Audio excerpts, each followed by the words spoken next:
បាទមកចុងក្រោយនេះគឺជាទូកបាទគូទី69ឡើងទៅមួយលេខទៅក្រោយវិញគូទី69នៅក្នុងផែនទី1សម្រាប់គូពិសេសខ្សែទឹកខាងក្នុងសុកសែនជ័យបារមីវត្តវ៉ារិនព្រែកលៀបបាទគឺមកពីវត្តព្រែកលៀបរាជធានីភ្នំពេញបាទក្នុងខណ្ឌជ្រោយចង្វាបាទស្មើគ្នាខ្សែទឹកខាងក្រៅសវណ្ណរាជសីបារមីបន្ទាយមហានគរ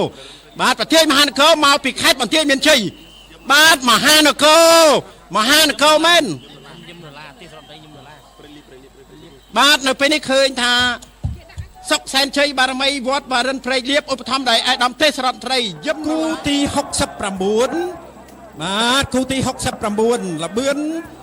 នៅចន្លោះកងពាន់ទី1និងកងពាន់ទី2ដែលមានចម្ងាយ500ម៉ែត្រនៅពេលនេះឃើញថាបន្ថែមលបឿនមកប្រហាក់ប្រហែលគ្នាបាទគឺចម្ងាយទីដែលអុកនេះគឺមានចម្ងាយរហូតដល់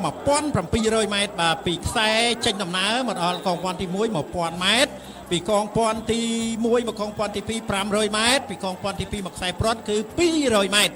បាទនៅក្នុងចម្ងាយនេះគួរតែលេងដែរព្រោះកីឡាករចំណុះសិតតែ75សិតតែ78គឺធ្វើឲ្យការអុំប្រណាំងនេះគឺកម្លាំងសាមគ្គីរួមគ្នាដើម្បីចូលរួមនៅក្នុងព្រះរាជពិធីបុណ្យបាទកម្លាំងសាមគ្គីនេះជំរុញបានដោយសារប្រទេសជាតិយើងកំពុងតែមានសុខសន្តិភាពនិរន្តរភាពល្អណាស់ចំណែកឯដំណើរទូកទី69ក៏ល្អដែរពេលដែលឆ្លងកងពាន់ទី2មកហើយនេះខ្សែទឹកខាងក្នុងសវណ្ណរាជសីបារមីបន្ទាយមហានគរគឺជាទូករបស់ខេត្តបន្ទាយមានជ័យខេត្តបន្ទាយមានជ័យដែលមានឯកសណ្ឋានពណ៌លឿងកំពុងតែមានព្រៀបទៅលើខ្សែទឹកខាងក្រៅសុកសែនជ័យបារមីវត្តវ៉ារិនព្រែកលៀបមកពីវត្តព្រែកលៀប